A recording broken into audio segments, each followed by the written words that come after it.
المصطفى بلغ مقاصدنا واغفر لنا ما مضى يا واسع الكرم يا رب. المصطفى بلغ مقاصدنا واغفر لنا ما مضى يا واسع الكرم. صلي وسلم دائما ابدا على حبيبك خير الخلق كلهم يا رب. المصطفى بلغ مقاصدنا واغفر لنا ما مضى يا واسع الكرم.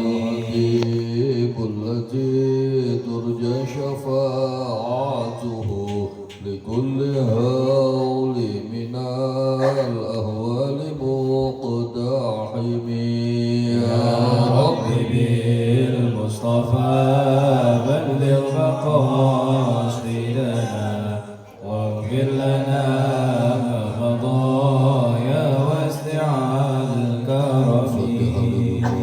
حضرة النبي المصطفى رسول صاحب البردة ثم حضرة مؤلف كتاب المنة حسنية سيد عبد الوهاب الشعراني وجميع مشايخنا خصوصا بجمعيتنا لحظات العلماء خصوصا بمعاهدنا الفلك والسقط وجميع أهلنا وأهلكم من آبائنا وأمهاتنا وأجدادنا وجداتنا وأعمامنا وأماتنا وأبنائنا وبناتنا ومشايخنا وجميع أهل قريتنا تلانكاب وجميع أهل بلادنا إندونيسيا ولقضاء حاجاتنا وحاجاتكم من حوائج الدنيا والآخرة خصوصا لبركة ولمنفعة مجلسنا من يومنا هذا إلى يوم القيامة.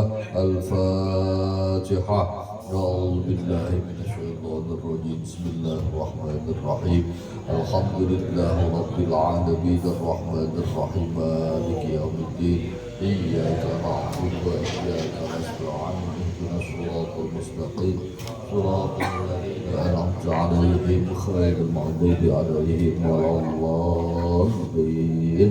رب اغفر لي ولوالدي آمين. Assalamualaikum warahmatullahi wabarakatuh. Bismillahirrahmanirrahim. Qala al-muallif rahimahullah nafabi wa bi ulumihi fid darin amin ya rabbal alamin. Nyambung lagi kita ngaji beberapa waktu yang lalu berkenaan dengan wasiatnya baginda Nabi besar Muhammad sallallahu alaihi wasallam kepada Sayyidina Ali karramallahu wajhah. Kemarin itu bunyinya terakhir, ya Ali, man akala al halala sofa dinuhu wa laqqa qalbuhu wa lam yakun lidakwatihi hijabun.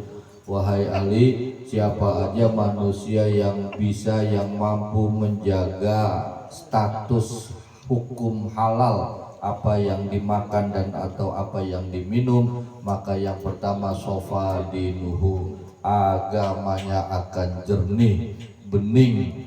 Artinya bening itu apa? Beragamanya akan keterima untuk semua manusia. Nasihat atau wasiat ini lagi-lagi bukan sesuatu yang susah buat kita jalanin atau jarang atau sulit, tapi unggal hari kita jalanin sebab berkenaan dengan makanan sama minuman. Kalau manusia itu dalam beragamanya jernih, artinya jernih itu lagi-lagi keterima. Mohon maaf, sekarang kita dalam urusan beragama kadang-kadang ada rasa suka dan tidak suka. Yang model begini belah sono suka, belah sini kagak. Yang model begitu demikian juga, belah sono sebat, belah sini benci banget, dan lain sebagainya. Subhanallah. Saya ambil contoh ini aja lah, kitab ini, kitab Al-Minah Husaniyah ini dikarang oleh Imam Habasyaroni. Beliau hidup itu kurang lebih di tahun 889 sampai 897 Hijriah. Sekarang 1450 berapa? 46. Udah ratusan tahun, Pak. Udah ratusan tahun semenjak dikaryakan, semenjak dibikin, sampai waya gini masih cocok sama orang yang hidup di tahun ini. Padahal bikinnya ratusan tahun yang lalu. Rumah aja kalau dibikin ratusan yang tahun yang lalu mungkin nyebutnya bukan rumah, candi kalau sekarang. Itulah bukti kejernihan. Nah, menjadi penting ulama-ulama seperti Imam Sya'roni ini untuk mengkaryakan sebuah ilmu yang ada irisan atau keterkaitannya dengan tasawuf. Karena bahasa sofa artinya bersih itu kemudian kalau ditinjau dalam ilmu nahu itu fiilnya lazim, bersih, ya udah bersih. Tapi kemudian ketika kita mengharapkan atau pengen menggunakan makna yang berbeda menjadi fi'il muta'addi, maka dari sulasi mujarrad dirubah menjadi sulasi mazid atau kalimat fi'il yang 3 hurufnya tetapi ada tambahannya. Maka sofa menjadi tasawuf dari kata-kata tasawwafa ya tasawwafu tasawufan wa mutasawwafan wa mutasawwifun. Wazannya ngikut tafa'ala ya tafa'alu tafa'ulan wa mutafa'alan wa mutafa'ilun. Kalau sofa artinya bersih, tapi kalau tasawuf artinya bersih atau bebenah. Itu yang udah tersaji itu boleh silakan dibersihin Pak tuh. Apa baksonya dulu, apa pisangnya dulu, apa iya gitu. Bari sambil gitu Pak. Iya, kan enak banget gitu. Kalau rumah aja kita di rumah ya bahasanya kita kagak bebenah, kita kagak rapin, montong pakai setahun 2 tahun gitu. Seminggu 2 minggu aja tuh rumah udah kayak kapal pecah. Motor atau kendaraan kita nggak cuci, kita kagak open, kita kagak servis dan lain sebagainya. Insya Allah jangan sampai kreditan lunas 3 tahun atau 5 tahun gitu ya. Baru 6 bulan aja tuh motor udah kagak enak banget gitu. Nah, apa yang dikaryakan oleh Imam Sya'roni ini berhubungan dengan bagaimana menata batin, membersihkan hati kita. Setiap ucapan, apalagi kok kebohongan, setiap mata melihat sesuatu yang dilarang oleh syariat, setiap kali pekerjaan dosa kita, maka itu efeknya adalah menjadi debu, menjadi kotoran yang nempel di hati kita. Kapan kira-kira kita ada kepedulian buat ngebersihin kotoran-kotoran yang nempel di hati tersebut? Nah, inilah kitab Al-Minah Husaniyah. Kenapa kok kemudian seorang ulama seperti Imam Sya'roni dan kemudian ilmu tasawuf itu menjadi puncak atau terjadi puncaknya adalah ketika Imam Abu Hamid bin Muhammad Al-Ghazali atau Imam Ghazali membuat sebuah karya judulnya Ihya Ulumuddin. Yang pasti semuanya kita udah pernah dengar karya tersebut. Mudah-mudahan kita bisa ngaji sampai hatam. Amin. Kalau itu romana ketebelan, ada cucunya kitab Ihya, karangannya yang sama Imam Ghazali juga, judulnya kitab Bidayatul Hidayah. Itu tipis 3 kali ini yang ngarang Imam Ghazali juga. Kenapa menjadi penting ulama-ulama terdahulu untuk ngajarin, untuk ngajak umat Islam agar mengerti tentang ilmu tasawuf, walaupun sebagian saudara-saudara kita nggak ngakuin, bahkan mengharamkan, nggak ada ilmu tasawuf karena Nabi nggak pernah ngajarin ilmu tasawuf. Karena pada faktanya, pada sejarahnya kita sama-sama tahu, ya Allah, Sayyidina Ali karramallahu wajhah itu wafatnya adalah dibunuh atau terbunuh. Sementara si pelakunya adalah manusia atau orang yang bukan orang kafir, bukan orang non muslim. Justru orang yang pakai, mohon maaf, pakai pakaian yang tidak berbeda dengan umat Islam. Justru yang membunuh itu adalah orang yang hafal 30 juz Al-Quran. Justru yang disebutnya hafid, justru orang yang senantiasa ibadahnya getol atau rajin, dan kita mah nggak ada apa-apanya. Abdullah bin Muljam, sang pembunuh Sayyidina Ali karramallahu wajhah. Kenapa kok tega? Karena mengatasnamakan Islam, mengatasnamakan Allah. Nah, inilah kemudian ulama-ulama itu mengkreasikan, oh rupanya dengan ibadah yang baik saja, yang banyak saja, belum tentu kita mampu mengontrol nafsu kita. Bahkan ketika kita udah hafal Al-Quran 30 juz yang sekarang banyak dipakai oleh saudara kita dengan pondok-pondok tahfidz, rumah-rumah tahfidz, sekali lagi hafal 30 juz Al-Quran, belum ada jaminan untuk kemudian tidak melakukan perbuatan keji, termasuk melakukan pembunuhan.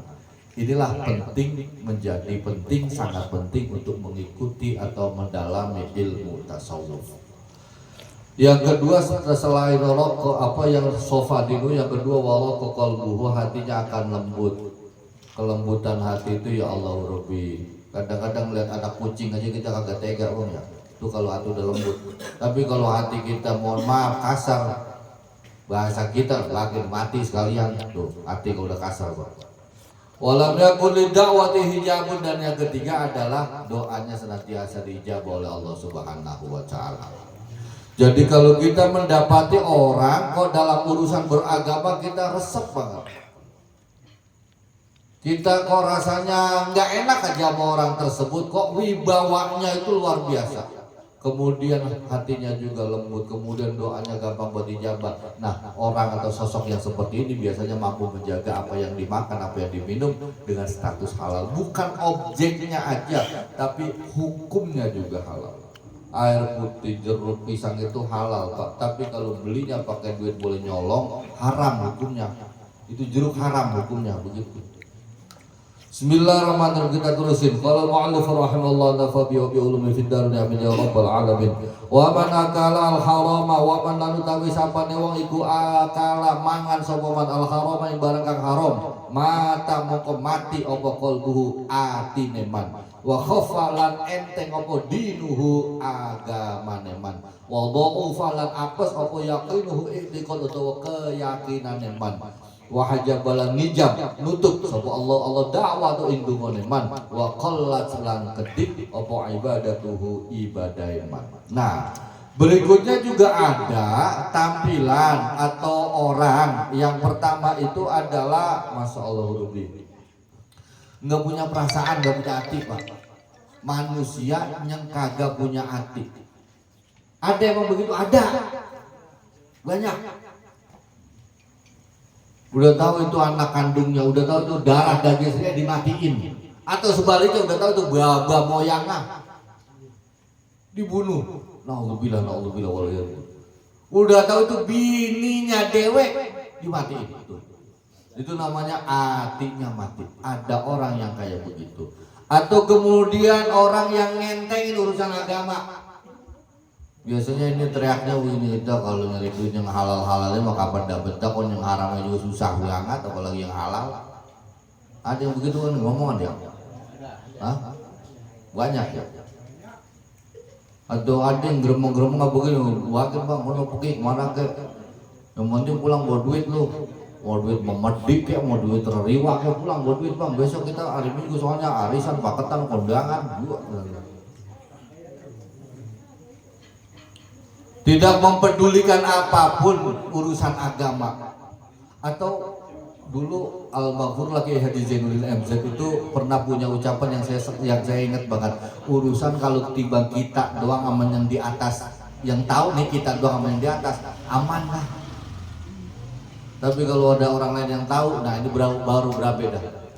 Nah, ini namanya orang yang ngentengin urusan agama. Menganggap enteng, menganggap remeh urusan agama. Diajak haji, nih ngajinya begitu ya, lu aja dah, aku lagi sibuk banget. Masya Allah. Yang ketiga adalah kemudian wadaufa yaqinuhu, orang yang kagak punya keyakinan atau keyakinan terhadap agamanya itu lemah, tipis banget. Maksudnya apa? Kita ini sejatinya punya banyak wasiat, punya banyak ilmu berkenaan dengan tata cara. Apakah tata cara ekonomi, apakah tata cara membahagiakan istri, ataukah membahagiakan diri kita sendiri, ataukah yang lainnya. Atau berkenaan dengan sedekah lah misalnya. Nih kayak sekarang Bang Deddy mengeluarkan segini banyaknya sedekah, sungguh bahwasannya sedekah yang beliau keluarkan dan apalagi kemudian dialokasikan untuk guru, untuk sebuah kegiatan taklim wa ta'alum, itu adalah sedekah yang nilainya paling gede. Sedekah itu ada derajatnya Bang, ada yang dikalikan atau dibalasnya 10 kali, ada yang dibalasnya 90 kali, ada yang dibalasnya 900 kali, dan ada yang dibalasnya 9.000 kali. Yang dibalas 9.000 kali itu adalah sedekah yang diperuntukkan, dialokasikan untuk halakoh keilmuan, majelis-majelis taklim seperti ini, dan diberikan kepada alim atau guru atau kiai. Tapi lagi-lagi Pak, kita mah di Bang tahu doang, yakin Pak, ilok apa ya, ilok boro-boro buat ginian, ngomong buat urusan gue juga agak sudah-sudahnya ini. Besok gue jauh ada apa kagak jajan, untungnya sih besok kalau pre sekolah, iya sekolahnya pre, jajan apa kan kagak ada prenya, kan begitu Bang ya. Ada urusan duit melang kita. Ya. Bismillahirrahmanirrahim. Dan kemudian yang berikutnya, Allah wahajaballahu da'watuha, Allah tidak mengijabah, Allah nutup doanya. Dan yang terakhir, waqallat ibadatuhu, jarang banget, males banget buat beribadah. Karakter-karakter seperti itu adalah bukan merupakan sebab, tapi lebih merupakan akibat. Kalau orang kok ibadahnya itu berat, ibadahnya susah, periksa makanan sama minumannya. Bukan B2 yang di sayur, yang disemur dan lain sebagainya, tapi bisa jadi sayur asem mah sayur asem, jengkol mah jengkol, pecak mah pecak. Cuman boleh duit yang buat bayar itu boleh nyolong, boleh nipu dan lain sebagainya. Na'udzubillah, na'udzubillah, waliyadzubillah. Itulah yang oleh Imam Syaroni dikatakan bahwa orang yang makan makanan yang haram, maka akibatnya adalah menjadi karakter-karakter yang demikian. Dah. Bismillahirrahmanirrahim. Sebagai penutup, nih yang mudah-mudahan menjadi pegangan buat kita Pak. Ya Ali, ila ghadaba rikalane bendu sapa Allah ala ahadin ing atase wong suwiji razaqahu monggo paring rezeki sapa Allah ing ahad malan ing bondo haram.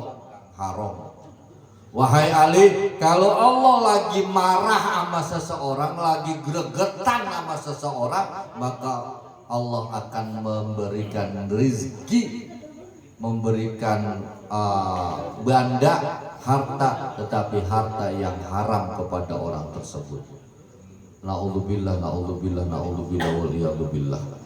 Redaksi berikutnya Bang, wa idza shtaddat ghadabuhu, dan kalau marahnya Allah makin banget, makin jadi kepada seseorang tersebut, ya Allah, wakkala bihi syaitonan, maka kemudian Allah memerintahkan setan untuk menjadi dengan tanda kutip pendamping, dengan tanda kutip yang selalu mengiring-iringi atau membersamai orang tersebut. Tuh Masya Allah Rabbi. Kalau Allah marah sama kita, kita dikasih banda, dikasih rezeki, tapi statusnya haram. Baik-baik banget Pak, baik-baik banget. Apalagi zaman sekarang katanya korupsi itu, ya Allah, nggak ada, nggak korupsi, semuanya pada korupsi. Yang bagian itu dia dah begitu. Kita aja yang mudah-mudahan mampu menjaga diri. Dan kalau Allah makin marah sama kita, Allah memasrahkan, Allah memerintahkan setan untuk membersamai kita. Dan kemudian apa? Wa yashghuluhu bid-dunya 'anid din. Setan itu mempersibuk orang itu dalam urusan dunianya dan menjauhkan dalam urusan agama. Artinya apa?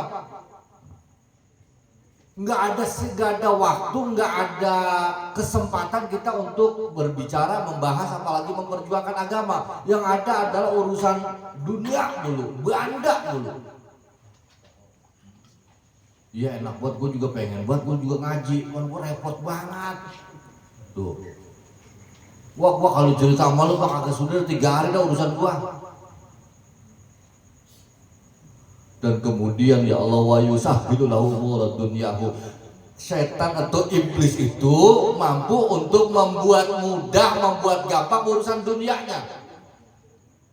Baik-baik Pak, baik-baik Pak, kalau urusan dunia kita lagi lancar aja, baik-baik Pak, baik-baik, bener-bener. Jangan ujung-ujung kita, ya ini lagi berkah banget ini, ya ini lagi berkah banget ini. Baik-baik, bukan kita kok, mohon maaf ya, nggak boleh kepedean begitu. Jangan-jangan urusan dunia kita lancar, gini kan Allah lagi marah banget sama kita. Saya punya temen orang properti itu jualan rumah. Kemarin mah lagi gue pergi ke sono, gojek di sebulan itu acing ngomongin jual 3-5 unit, jual rumah bang sebulan bang. Lah sekarang mah pas gue kagak ke sono, gojek dia udah 3 bulan, atuh gue datang kagak ini. Tuh bang, ada perasaan begitu. Bismillahirrahmanirrahim. Dan kemudian wa yaqulu Allahu ghafurur rahim. Kalau kemudian dia berusaha untuk menyadari akan kesalahan-kesalahannya, maka selalu dininabobokan. Jangan, udah tenang aja, jalanin aja, nggak salah. Kenapa? Allah itu maha pengampun, Allah itu maha penyayang. Selalu dibisikin kata itu. Udah ente mah nggak salah, jalanin aja terus. Jadi ini adalah lagi-lagi irisannya atau kaitannya ilmu tasawuf sampai segitunya. Singkat cerita, ketika Allah lagi marah sama seseorang, seseorang itu bisa kita, bisa siapa aja.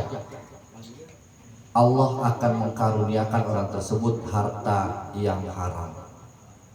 Maka doa yang selalu kita baca habis sembahyang adalah Allahumma aghnina bihalalika an haramika wa bi ta'atika amma asyiatika. Ya Allah, mudah-mudahan Kau memberikan kecukupan kepada hamba dengan rezeki yang halal dari Engkau, dan jauhkan hamba dari rizki-rizki yang haram.